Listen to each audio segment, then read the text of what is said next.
The day she handed me the divorce papers, she didn't cry. She smiled, like she couldn't wait to leave me. That smile burned itself into my memory, calm, deliberate, almost rehearsed. No trembling hands. No tears. Just ink, paper, and the sound of my world collapsing in silence. I remember asking her why. Her answer was so cold it barely felt human. Because I don't love you anymore. Those words shattered me. After 6 years of marriage, after everything we'd survived together, she walked away as if it had all been a dream she'd finally woken up from. I thought I'd lost the woman I loved to her past, to the man she once said nearly destroyed her. But I was wrong. She didn't leave me for him. She left me because of him. And by the time I found out why, it was already too late. Before everything fell apart, Elena and I had the kind of marriage people envied, or at least pretended to. We weren't flashy. We didn't post about each other on social media or write long anniversary captions. We were quiet people, living a quiet life in a small house with white curtains and mismatched coffee mugs. I worked as an architect, long hours, endless revisions, the kind of job that bleeds into your dreams. Elena was the opposite of that world, grounded, steady, the calm voice waiting at the end of every exhausting day. She was a freelance designer, mostly working from home, often lost in sketches and color palettes. She had this way of humming while she worked, a soft tune that carried through the house like a heartbeat. It made everything feel alive. At night, when I'd finally shut my laptop, she'd slide into bed beside me, wrap her arms around my chest, and whisper, "You're my calm, you know that." And I'd laugh, half asleep, and tell her she had it backward. Because she was the reason I could breathe. We talked about everything, kids, travel, dreams. She wanted to visit Florence, to see the architecture she'd only ever admired through photos. I promised her we'd go once I finished the Carter Building project, my biggest design yet. Sometimes we'd stay up just to watch the rain from our porch, wrapped in a blanket, sipping coffee long past midnight. She'd rest her head on my shoulder and say, "You're going to design something timeless one day, Leo." I'd tell her she already made my life feel that way. I wasn't the kind of man who needed much. I didn't care about fancy cars or big houses. All I wanted was her, the laughter in her voice, the warmth in her hands, the way she looked at me like I was something worth believing in. So when my firm offered me a position in New York, double the pay, a chance to manage major clients, I said no. The move would have meant uprooting everything. Elena's clients, her routines, our life. I remember the night I told her. She looked stunned. "Leo, that's huge. You've worked for that." I smiled, brushing a strand of hair from her face. "What's huge is waking up next to you. That's all I want." She kissed me like I'd just given her the world. Back then, I thought love meant sacrifice, and maybe it does. But I never realized love could also mean protection. The kind that hides truth so deep, it feels like betrayal. The first time something felt off was subtle. Her phone buzzed late one night while we were watching a movie. She grabbed it too quickly, locking the screen before I could even glance at it. "Work stuff?" I asked. She smiled, a small, tight smile. "Yeah. Just a client in a different time zone." "Sorry." Her tone was light, easy, the kind that made you feel stupid for asking. And because it was Elena, because I trusted her more than I trusted myself, I let it go. But then it happened again. Another late-night message. A name flashed briefly on her screen before she snatched it away, Ryan. Ryan. It sounded familiar, like a name from another life, but I couldn't place it. When I asked, she said, "Oh, just someone from college. He reached out about a design project." "It's nothing, Leo. Nothing."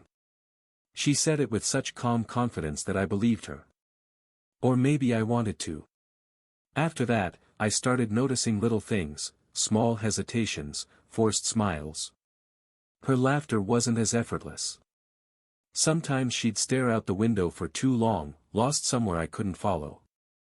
I remember one night waking up and seeing her sitting on the edge of the bed, her phone glowing faintly in her hand. She didn't notice I was awake. Her face was tense, her eyes wet. She typed something, paused, deleted it, then turned off the screen and crawled back beside me, pressing her face against my shoulder. I didn't ask what was wrong. I just held her. Because that's what you do when you love someone, you trust them even when your heart whispers that something's breaking. Looking back, that was the moment I should have known. The silence wasn't peace anymore, it was distance. But at the time, I told myself she was just stressed. Work, deadlines, family pressure, whatever excuse made sense. Because the alternative, the idea that she might be hiding something from me, was unbearable. So I kept pretending everything was fine. I'd kiss her good morning, bring her coffee to her desk, text her during lunch just to say I missed her. She'd reply with hearts and smiley faces. And I convinced myself that meant we were okay. But deep down, something was shifting, a quiet ache in the spaces between us, like the air had changed and I couldn't quite breathe right anymore. If I'd known then what that distance really meant. If I'd known what she was protecting me from. I don't know if I would have held her tighter. Or run as far away as I could. It started with little things, the kind you don't notice until they've already become habits. Elena used to greet me at the door every evening. Sometimes barefoot, sometimes flour on her hands, always with that warm half-smile that made every long day worth it. But lately, she'd stopped. Some nights I'd come home to find the lights off, her dinner plate untouched, her phone glowing on the counter while she showered upstairs. When I asked how her day went, she'd mumble something about a new project or tight deadlines. Her words sounded rehearsed, safe, practiced. She was distracted. Always somewhere else, even when she was sitting right in front of me. One night I noticed a faint perfume on her coat. Not hers. Elena's scent was always subtle, vanilla and citrus. This was heavier, expensive, and musky. I asked about it jokingly, pretending I didn't feel the sting of suspicion crawling up my throat. New perfume? I said. She looked up too quickly, blinking. Oh, yeah. A client gave it to me as a gift. I just tried it once. Her smile didn't reach her eyes. It was such a small lie that I almost let it pass. Almost. Then came the credit card charges. Fancy restaurants, downtown hotels, all labeled under business expenses. She never used to dine out without me. When I brought it up, she laughed it off. Leo, it's just client meetings. Stop worrying. Her laugh sounded brittle. Like glass ready to crack. Still, I told myself I was overthinking. People change under pressure, I thought. Maybe she's stressed, maybe her work's growing. Love means trust. That's what I kept repeating, like a prayer I didn't believe in anymore. Our nights became quieter. The bed felt colder. She started sleeping facing away from me, her shoulders tense, her breaths shallow. I'd reach for her hand sometimes, and she'd flinch, not enough to be obvious, but enough to make my chest ache. I tried everything. Flowers, weekend plans, her favorite takeout. Each time, she smiled politely, the kind of smile you give to someone you've already left in your heart. Then came the moment that changed everything. I was driving to pick her up from work one Friday evening, a small surprise. I'd planned a dinner reservation at her favorite place, hoping to remind her of us. But as I turned the corner toward her office, I saw her. She wasn't alone. She stood outside the building with a man. Tall, sharp suit, confident posture. His hand brushed her arm as he spoke, and she didn't pull away. She looked nervous. Caught between discomfort and familiarity. When she noticed me across the street, her eyes widened, not with joy, not with guilt. With fear. I didn't approach. I couldn't. My legs felt cemented. Instead, I watched her say something quickly to him, step back, and hurry to my car like she was running from something. As she climbed in, I forced my voice steady. Who was that? Her answer came too quickly. Ryan. Just. Ryan. From college. He's been reaching out about a project. I stared at her, gripping the steering wheel until my knuckles whitened. The same Ryan who? Yes, she interrupted sharply. My ex. But it's not what you think. Her tone was defensive, but her hands were trembling. She tried to smile, but it was thin, desperate. He just needed closure, Leo. That's all. Can we not make a thing out of this? Closure. That word echoed in my head all night. Closure didn't require secret meetings. It didn't require perfume that wasn't hers or hotel receipts under business. But still, I wanted to believe her. Because the alternative meant my world was breaking. That night, she kissed me softly before bed, the first time in weeks. It felt almost like goodbye. The following days were torture. Every smile, every word, every movement of hers carried weight. I noticed everything, the subtle flicker of her phone screen when she thought I wasn't looking, her rushed bathroom breaks to answer calls, her faint smell of cologne that wasn't mine. I started losing sleep. My mind became a detective's nightmare, piecing together fragments that made no sense but hurt anyway. I started checking her phone when she showered, scrolling through messages that were always wiped clean. No history. No names. I even tracked her location once, guilt clawing at my chest as I watched the map on my screen. She was at work. But the pin flickered near the same downtown hotel from the credit card statement. I told myself there had to be a reason. There had to be. She wouldn't. Not her. Not after everything. But love makes you blind in strange ways. I confronted her one night, not in anger, just exhaustion. Elena, are you seeing him again? She froze mid-motion, setting down her wine glass. What are you talking about? Ryan. I saw you with him. You've been distant. I hesitated, my voice breaking. If there's something you're not telling me, please, just tell me. For a moment, her eyes softened.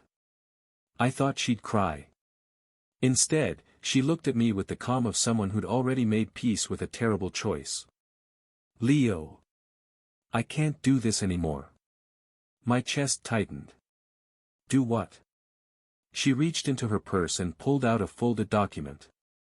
My heart sank before I even saw what it was. Divorce papers. No, I whispered. No, Elena, what is this? What are you doing? It's over, she said quietly. Please don't make this harder. She didn't shout. She didn't explain. Her eyes were steady, her voice unwavering. It was the calm of someone cutting a cord, not tearing one. I begged. I actually begged. I didn't care about pride. I told her I could change, that we could fix whatever was broken, that I'd do anything. But she just shook her head, tears glistening but never falling. It's not about you. It's just, time. That was all she said. The next morning, she was gone. Her closet half empty, her ring left neatly on the nightstand beside a note that read, "Please don't try to find me." I sat on the edge of the bed for hours, staring at the imprint her body had left on the sheets. The scent of her shampoo lingered faintly in the air, mocking me with memory. For days, I couldn't eat. I couldn't sleep. Every sound in the house reminded me of her. The hum of her favorite song. The faint clink of her coffee mug. The ghost of her laughter echoing from rooms she used to fill. And every time I closed my eyes, I saw that moment again, the way she'd looked at me when she handed me those papers. That strange mixture of sorrow and relief. I thought I'd been betrayed. That she'd chosen him over me. That she'd thrown away 6 years of love for some ghost from her past. But even then, buried deep under the anger and disbelief, a small voice whispered that something didn't fit. That maybe this wasn't about love or lust or old flames. Maybe it was something darker. Something she wasn't allowed to tell me. A week after Elena left, the world started showing me pieces of the truth, or what I thought was the truth. It began with a message from a coworker. Just a link. No words, no explanation. When I clicked it, a social media page opened. A photo. Elena. She was laughing, her hand intertwined with his, Ryan's. They were sitting at a cafe I knew well, the one we used to visit every Sunday morning. Same corner table. Same sunlight filtering through the glass. Except now, it wasn't me sitting across from her. It was him. In another photo, they were walking hand in hand through the park, her head leaning on his shoulder. And then, the one that broke me. Her smile. That genuine, unguarded smile I hadn't seen in months. I stared at that picture for so long the screen dimmed from inactivity. At first, I told myself it wasn't recent. That it had to be old, recycled. But the timestamp was from 2 days ago. 2 days after she'd left me. 2 days later she said, "It's not about you." My phone buzzed again, another message. This one from my sister. "Leo, are you okay? I just saw the pictures. I'm so sorry." That was when the whispers began. Friends, colleagues, even neighbors, everyone suddenly knew. Everyone had an opinion. At work, people avoided eye contact. My manager gently suggested I take some time off. I could see the pity in their faces, the way conversations hushed when I entered a room. It wasn't just heartbreak anymore. It was humiliating. She hadn't just left me, she'd replaced me. Publicly. Effortlessly. That weekend, I went home and found the house emptier than before. She'd come by while I was gone and taken more of her things. Just like that, rooms we once filled together became hollow shells. On the dining table, she'd left a small box. Inside were her wedding ring, a few folded photos of us, and a note. "You'll thank me one day." I remember crumpling it in my fist, my throat tightening with rage and confusion. Thank her. For what? For tearing my life apart? For making me the punchline of my own story? That night, I opened a bottle of whiskey and didn't stop until it was empty. Days bled into weeks. I stopped going to work.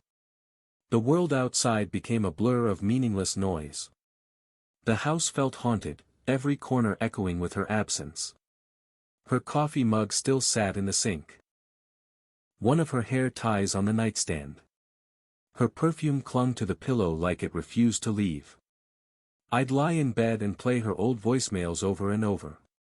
"Hey, sleepyhead. Don't forget to eat lunch. Love you. See you tonight." Each message felt like a ghost reaching out from a time when love meant something real. Sometimes, I'd wake up and forget she was gone. I'd roll over, expecting her warmth beside me, and my hand would fall onto cold sheets. Every morning felt like losing her all over again. Then came the anger. The slow, corrosive kind that eats you from the inside. I started imagining them together, her laughter, his hands on her, her voice whispering the things she used to say to me. It drove me insane. I stopped eating. Stopped shaving. My reflection became a stranger's, sunken eyes, cracked lips, the faint smell of alcohol clinging to me like guilt. My friends tried reaching out, but I ignored them all. What could they say? That I'd get through it? That time would heal me? Time doesn't heal betrayal. It only stretches it into silence. One night, I couldn't take it anymore. I had to see her. I told myself I just wanted closure, but deep down, I wanted answers. Or maybe, I wanted to make her feel what I was feeling. I knew where she worked, but she wasn't there anymore. Her coworkers said she'd resigned. A new start, they said. Fresh beginnings. It took me another week to find her. A contact from my old firm mentioned that Ryan had recently bought a luxury apartment downtown, high-rise, glass balcony, perfect view of the city. My stomach twisted at the thought. So one evening, I drove there. I told myself I wouldn't go inside. I just wanted to see her. When I arrived, I saw her through the glass lobby. Elegant as ever. She was wearing the dress I'd bought her for our anniversary 2 years ago, the one she'd said made her feel beautiful. She looked happy. Too happy. Ryan appeared beside her, laughing at something she said, his hand resting lightly on her back. It was such a small gesture, but it felt like a knife twisting deeper. I waited until she walked toward the elevator, then stepped inside the building. I don't remember what I was planning to say, or if I was planning anything at all. When the elevator doors opened, she looked shocked, not guilty, just startled. Leo. What are you doing here? My voice cracked. You moved in with him. She sighed, glancing toward the elevator camera, then stepped out into the hallway, closing the door behind her. You shouldn't be here. Don't tell me where I should be, Elena, I snapped. You owe me an explanation. She folded her arms, her eyes colder than I'd ever seen. There's nothing to explain. I've moved on. I'm happy now. Please, just move on too. Those words. I'm happy now. I don't remember much after that. My chest burned. My fists clenched. I wanted to scream, to shake her, to make her feel something. But she just stood there, still and unflinching, like she'd already buried every emotion we'd ever shared. I turned and walked away before I did something I'd regret. In the elevator mirror, I caught my reflection, hollow, trembling, eyes rimmed red. I didn't look betrayed anymore. I looked erased. That night, I sat in my car for hours, parked outside their building, staring up at the glowing windows. Somewhere behind that glass, the woman I loved was laughing with another man. The pain was unbearable. But underneath it, something else began to grow. A thought. A spark. A whisper that said, she didn't just leave you. She chose to humiliate you. And suddenly, the grief began to harden into something colder. Revenge.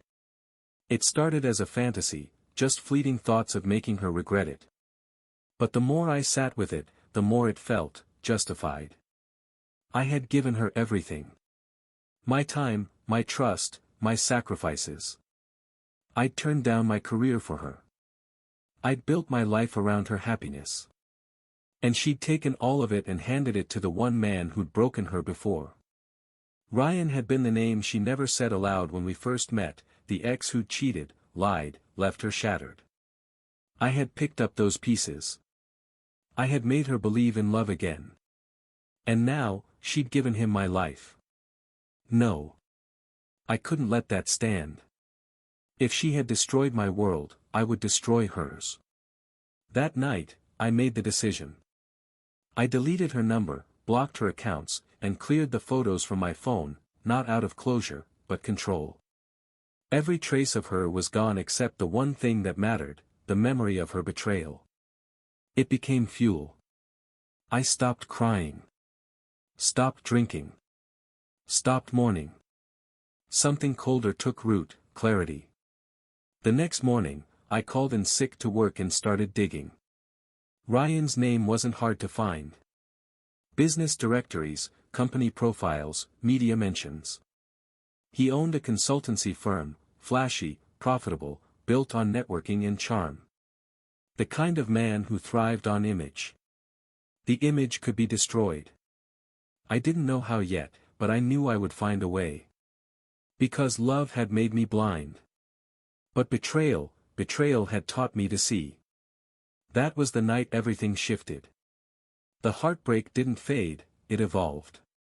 It turned into a mission. I told myself it wasn't about Elena anymore. It was about justice. Balance. The universe owed me something for what she'd done, and I was going to take it. I didn't realize then how twisted that thought would become. How far it would lead me. How deep her lie truly went. All I knew in that moment was one thing. She had smiled while she ended us. And I was done letting her smile without consequence. Months passed like seasons you refused to notice. Grief erodes you in patterns, first raw, then routine. I slept less. I worked more. I rebuilt my days with tasks so small they could be finished, so dull they couldn't hold thought. It kept my mind from looping on her smile, on the pictures of her arm in his. At first, it was survival. I ate, I answered emails, I sat in the quiet of the apartment and let the city move around me like a tide I no longer belonged to. Then, slowly, something cleaner took root, a plan. It wasn't cinematic. No sudden epiphany. It arrived as practicality. If she could walk away smiling and be celebrated, then the image could be corrected. If Ryan could build an empire on charm and fragile ethics, I could find the rotten boards under it and pry them loose. I started small. I read everything I could find about Ryan, company reports, press releases, interviews where he spoke like a man who never feared inspection. He had a consultancy that advised startups on funding and partnerships. He'd built his reputation on introductions and strategic alignment. There were glowing testimonials and very little actual substance behind them.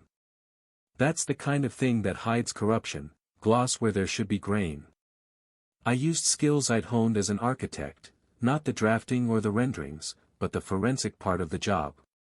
You learn to see what others ignore, stress points in structures, where a crack will form, the way a beam carries load.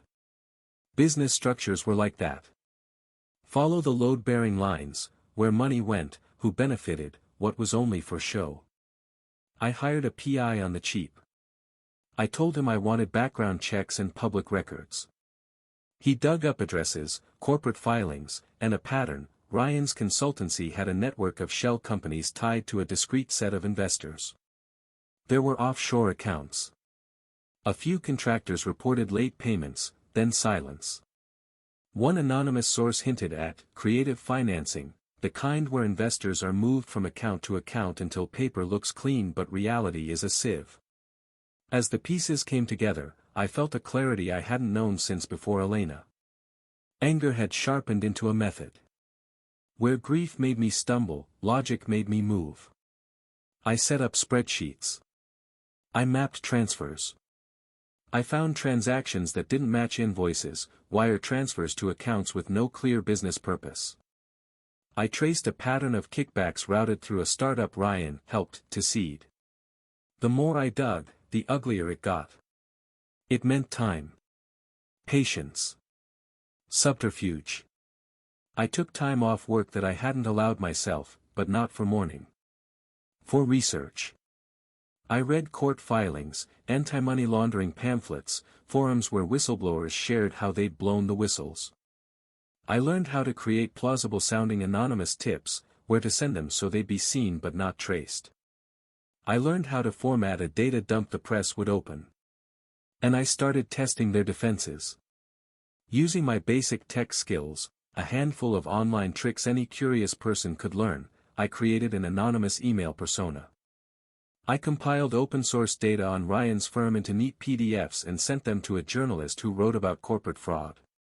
The journalist replied with interest. He wanted more.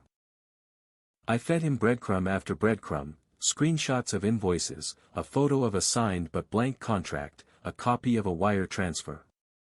He asked for confirmation. I gave him enough to file a query that would get eyes on Ryan. No proof yet. Just suspicion. At home, I reinvented my days. I jogged in the mornings. I cleaned my apartment obsessively. It was work, with a purpose. The old Leo, soft, forgiving, oblivious, had died in the space between those photos of Elena and Ryan. The new Leo was careful and a little colder. I learned to hold my tongue.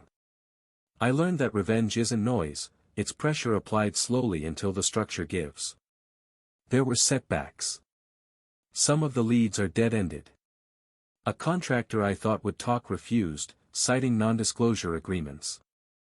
A bank rejected my request for records without a subpoena. I began to understand how much of modern reputation relied on a handful of polite people refusing to look closely. It made my work harder, but also more satisfying. Each blocked lane forced me to find another. Doubt came like a recurring nightmare. One afternoon, in an old folder of our messages, something I'd never deleted, I found a text from Elena I'd missed: "If anything happens, trust that I love you." The message was simple, and signed, without context. I stared at it for a long time, and felt a cold loose in my chest. It could have been anything. A leftover from a late-night worry? A rambling reassurance after a storm?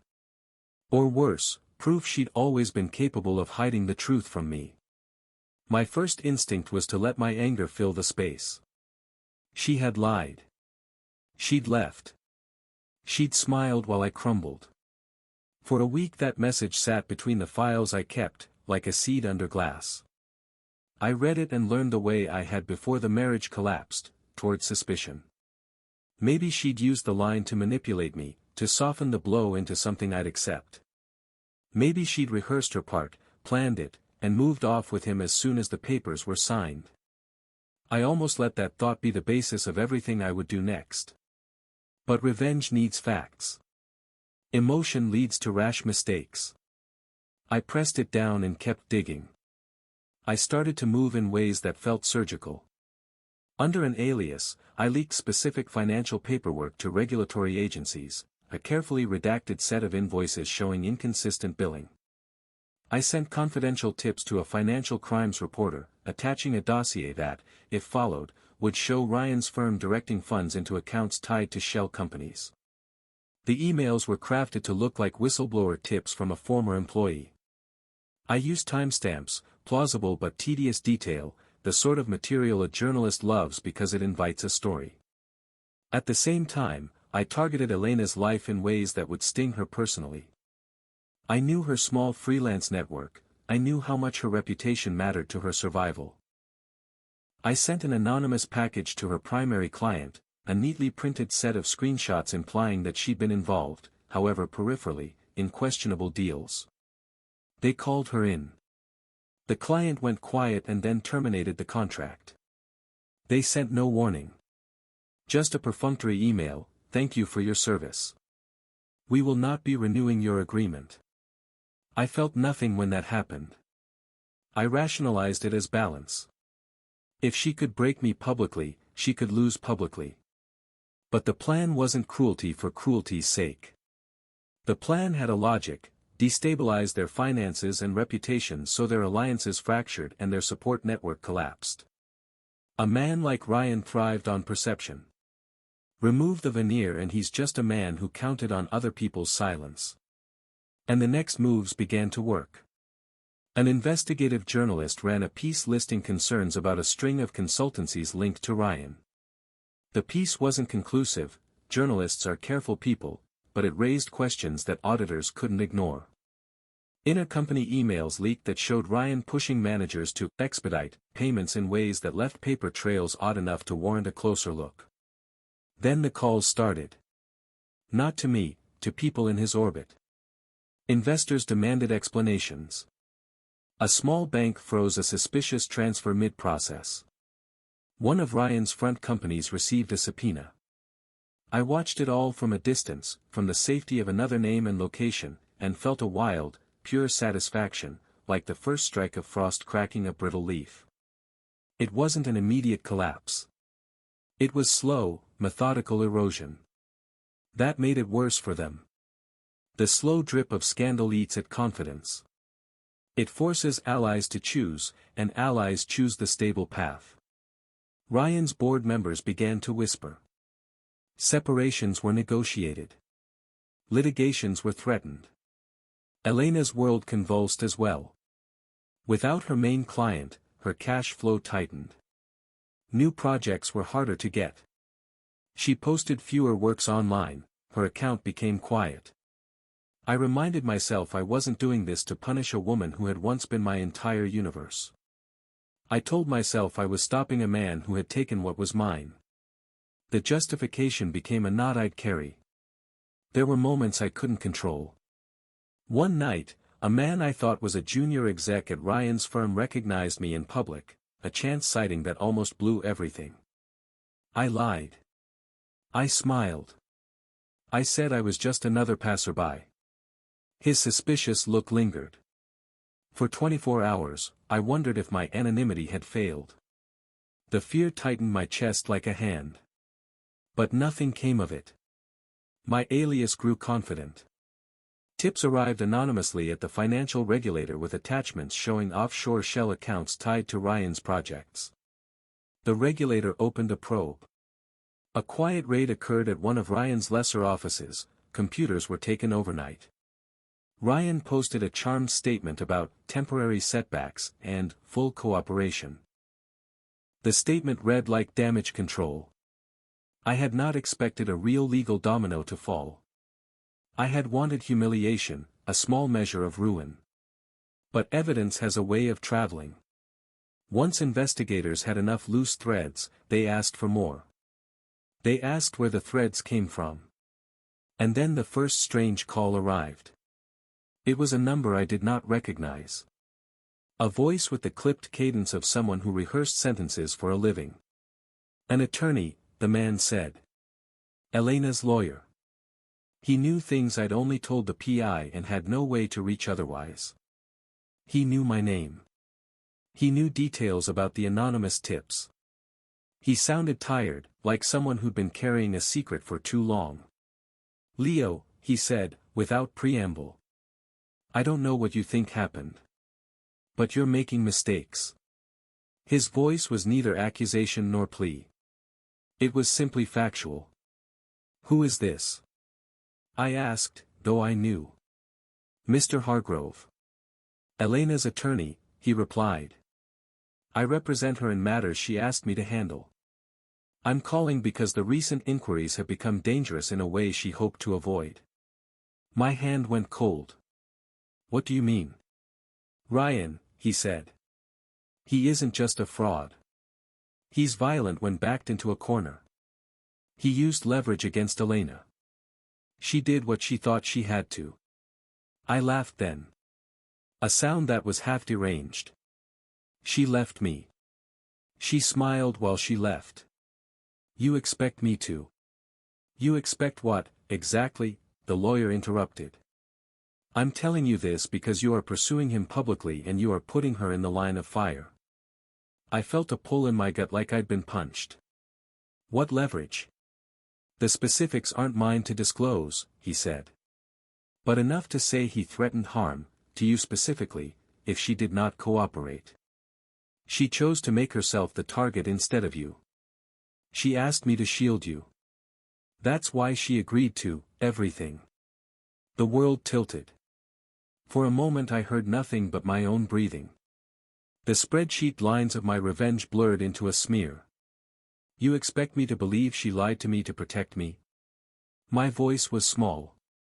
Desperation leaked through. She made me think she betrayed me to save me. That's what she believed she did, the lawyer said. Whether you believe her is for you to decide.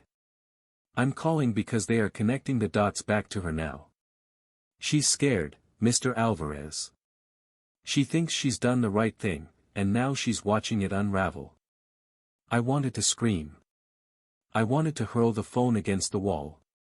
I wanted to call him a liar. I wanted to trust the narrative that had kept me going for months, that she'd chosen him for reasons I could punish. Instead, I asked the only question I had left. Why wouldn't she tell me? A pause. Because sometimes people who save others are the ones who suffer the most for it. She didn't want you to look at her and see danger. She wanted you to be safe without knowing. She told me to tell you only if things became too public. That time has come. The line went silent in a way that felt final. The air in my apartment suddenly seemed too thin. I hung up and sat in silence. The rational part of me catalogued possibilities. It could be bravado from a lawyer trying to mitigate damage. It could be a lie. It could be true. But the message I'd found, if anything happens, trust that I love you, echoed with new meaning. Not a manipulation. A plea. A promise spoken into some quiet night, not for any audience but for me. I had been so certain of my pain that I'd never read it as anything else. For the first time in months, confusion invaded the cold room of my resolve. The man I'd been dismantling was also the man who'd threatened Elena to save me.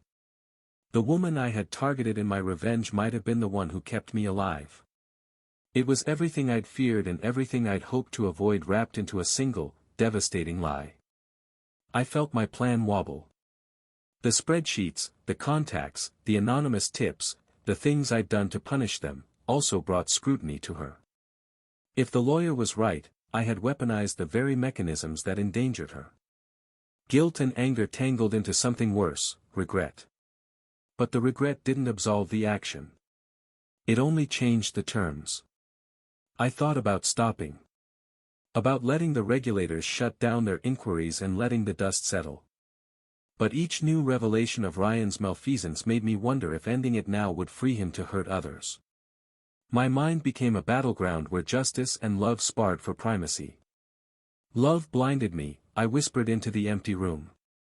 Revenge taught me to see.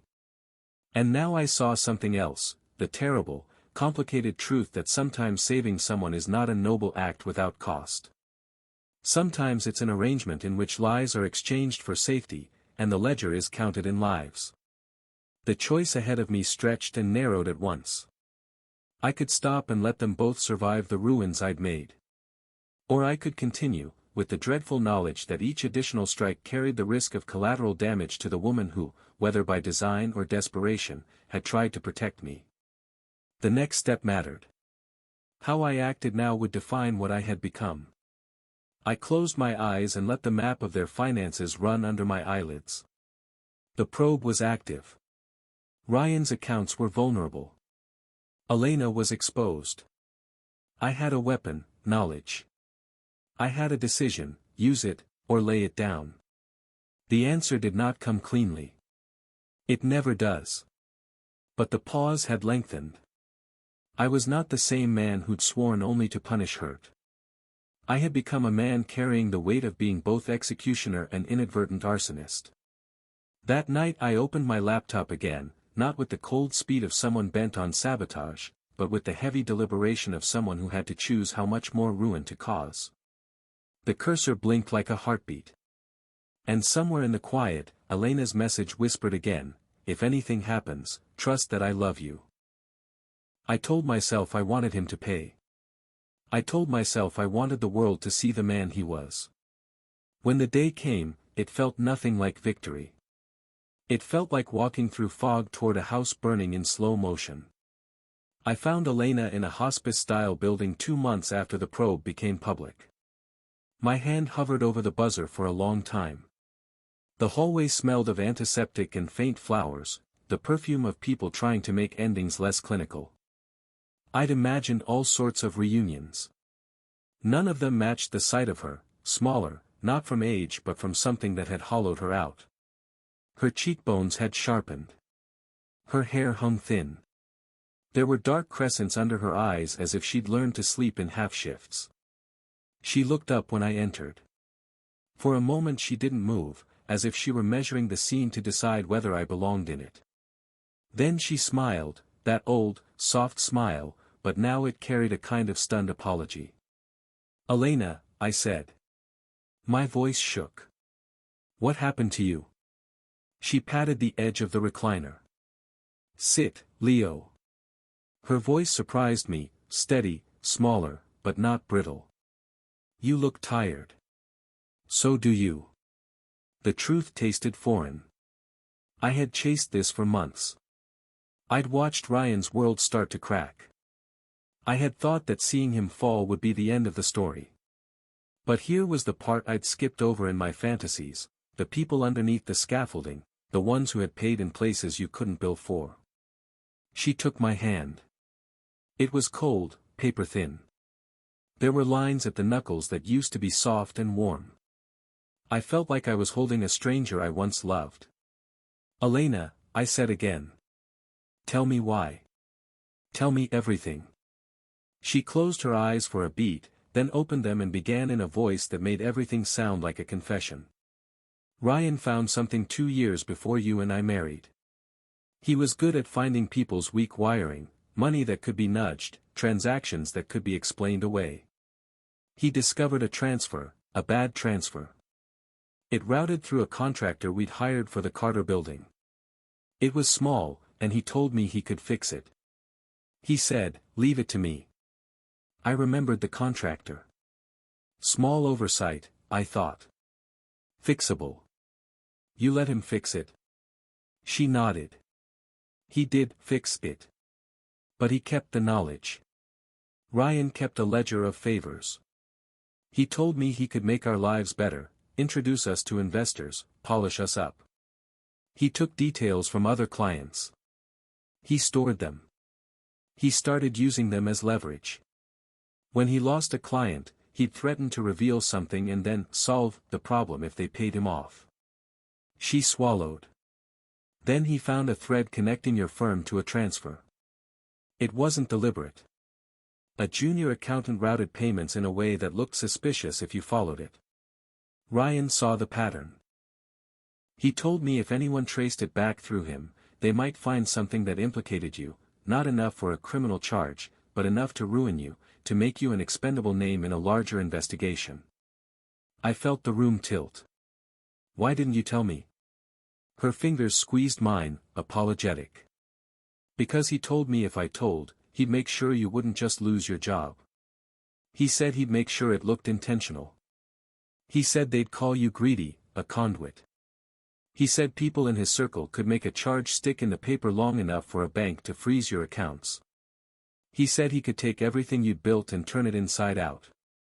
You should have gone to the police," I said before I could stop myself. "I did," she whispered. "I tried. They laughed at me. They said I was emotional, that I had no proof. Ryan had the quiet power of men who traded in secrets. He had a way of being plausible and invisible. He told me he'd bury anyone who threatened him."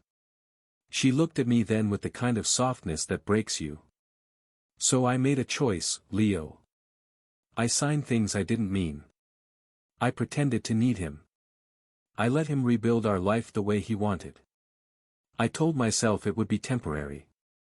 That if I gave him enough, he'd stop. I told myself I'd protect you." Her voice cracked. "I lied to you so the investigation would look like a domestic choice, a woman leaving a marriage, not an answer to a criminal threat. I thought if he thought I belonged to him, he'd leave you alone." Silence fell. I was good at structure, at beams and load paths. Life had no such clean rules. I had constructed a theory of betrayal and hammered it into place. Now the nails came out one by one. "You put on a show," I said, the accusation slipping into nothing. It sounded feral.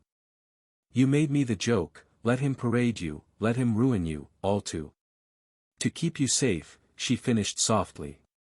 "You were always the part of my life I couldn't risk losing. Not to him. Not to anything. You were my proof that I hadn't ruined everything. So I let him take the rest." Something in me broke like glass. The fury that had fueled months of quiet sabotage crumpled into an ugly, raw thing, regret dipped in acid. I had been the arsonist who ran back into the house to see what burned. And the house was still smoking. "I thought you betrayed me," I said. "I burned their world down. I leaked their secrets.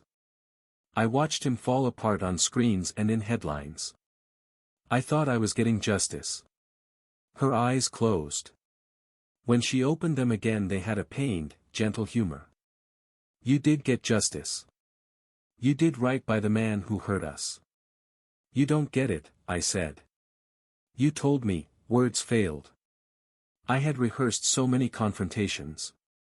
None of them prepared me for the weight of her forgiveness. "I know what you did," she said. "They came for me at first. They asked how I knew what I did. They asked why I lost clients. I tried to be quiet. I asked Hargrove to protect you in every conversation I had. I promised him I would be the one to take the fall. He argued, he tried other ways. I told him I would be the shield. She laughed once, a small, broken sound. It was cowardly and brave at once. I chose cowardice because it felt like safety. I wanted to shout that she had no right. That she didn't get to choose my fate for me. That she had no right to suffer on my behalf. But the words tasted like ashes in my mouth. I ruined her life, I said finally, the sentence a confession that felt heavier than any indictment I'd ever imagined. For what? For revenge? For pride? She shook her head. For time, Leo. For a moment when I thought keeping you alive was the most important thing I could do. It was wrong. It was selfish in ways you can't imagine. But I did it because I loved you. The tiny, terrible mercy of that moment was that she forgave me before I could ask. At least you're safe, she said. At least you weren't dragged into what he wanted. Safe, I repeated, the irony rolling off the word. I had my safety. I had the ruin of someone I loved. What happened to Ryan? I asked a numb question I'd asked myself 100 times. Elena's mouth tightened. There was a raid. Enough evidence accumulated. It wasn't just my anonymous tips, your leaks, the journalist, regulators, things lined up in a way he couldn't spin. They arrested him. They pulled him in from an airport the week after they froze his accounts. There's talk of wire fraud, extortion, conspiracy. He'll face a court he can't charm out of. There was relief in her voice that made guilt bloom like a tumor in my chest. You did this, she whispered. No, I said. The syllable was useless. I started it. I finished it. I didn't see the collateral. She took my hand again. Her fingers trembled. You did it because you loved me. You did it not knowing everything. You tried to salvage dignity in a world that steals it. It's messy. It's terrible. But you did something. I made you pay for my peace, I said, the truth raw. She smiled faintly, the kind of smile that tries to mend a net with frayed rope. You're alive, Leo. You're still breathing. Maybe that's what mattered to me. We sat like that, two wrecked people, sharing a grief that had braided us together in new, terrible ways. Outside, the city kept moving. The scandal made headlines for days. Ryan's mugshot rotated on every channel that cared for a moral story. He did not die in a staged accident, he was led in cuffs, arguments and lawyers and bail hearings following. Hearing that he would face justice in a courtroom didn't stop the nausea. If anything, seeing him diminished in a photograph made the whole thing feel more clinical and colder, like a problem solved on paper while families fell apart in the margins. In the weeks after his arrest, I watched as Ryan's empire disintegrated. Investors cut ties. Contractors sued. The board distanced themselves. He had no charm for a judge. The press fed on it for a hungry month. The sensation I expected, triumph, never came. It was replaced by a slow, spreading hollowness, like a room where the furniture had been taken away and the walls remained, echoing. Elena grew weaker. The doctors said accumulation of stress had exacerbated an underlying condition. She could no longer take freelance clients. Her hands began to shake when she tried to sketch. She asked the same small questions until I would answer them and then answer them again. She liked to hum when she could, sometimes the tune would break into sobs. One evening, as I was leaving after spending the day at her bedside, she gripped my sleeve. Her voice was almost a whisper. Promise me, she said. If anything happens, if I don't make it, don't let anger be the thing that defines you. I wanted to tell her I already had let anger define me. I wanted to promise to take it back. Instead I knelt and kissed her forehead and said, I promise. I left with a promise and walked back into a life that felt less mine than before. Ryan was behind bars. Elena was fading. I had orchestrated a fall and found that the cost ledger counted more than he had. Revenge had worked in the way revenge does, not as neat justice, but as a wound in which both avenger and target bled. I had toppled a man who deserved it. I had also toppled the woman who bore the burden of that salvation. I told myself, in the sterile solace of my apartment that night, that I would make amends somehow. The word amend felt small and insufficient. There was no real restitution for the life I had helped destroy. All I could do was be present, to clean her glasses, to bring her soup, to tell her the mundane things that tethered her to now. When she died, weeks later, it was quiet. I held her hand and felt it grow colder until it was just a memory of warmth. I had stolen time with anger and spent it on revenge. Time, it turned out, was the most expensive currency. Ryan would face prison. I would live with the knowledge that I had destroyed as well as delivered. The ledger balanced only in a way that made no one whole. Standing at her graveside, I understood the cruel calculus of what we become. She divorced me to protect me. I avenged the betrayal I thought I'd suffered. And in the end, we both paid more than the scales could ever tally. The call came on a Sunday morning.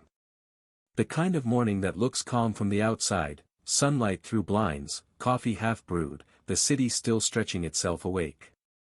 I almost didn't answer. I'd grown used to silence, to empty rings and automated reminders. But when I did, I heard the tone in the nurse's voice, that practiced softness that tells you everything before the words do. Elena was gone. No details. No explanations. Just gone. I drove there anyway, to the hospice that had become more of a confessional than a clinic. Her room was already cleared. The bed stripped, the machines unplugged. The faint scent of her lavender lotion lingered, clinging stubbornly to the curtains.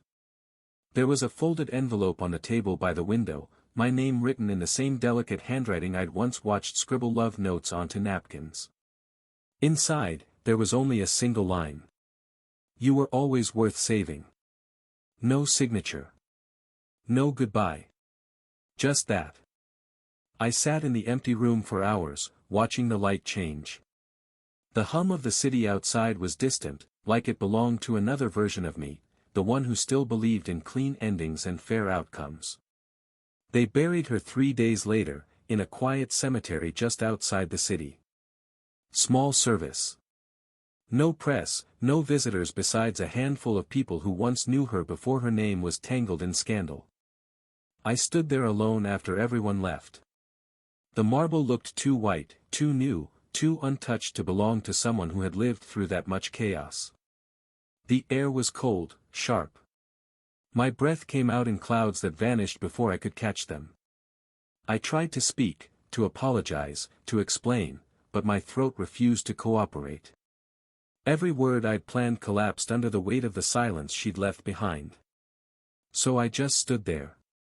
Listening. Waiting. Sometimes grief doesn't scream. It just sits in the back of your mind, breathing. I thought of how she'd smiled when she gave me the divorce papers, not out of cruelty, but control. How she'd walked out not because she stopped loving me, but because loving me was the most dangerous thing she could do. And how, blinded by anger, I'd turned that act of sacrifice into the reason to destroy her. The irony of it all settled in slow, like dust crawling across the stones. I knelt, pressing my palm against the cold earth above her. My voice finally found its way out, cracked and trembling. She divorced me to protect me, and I repaid her by destroying what was left of her world. The wind carried the words away, soft and indifferent.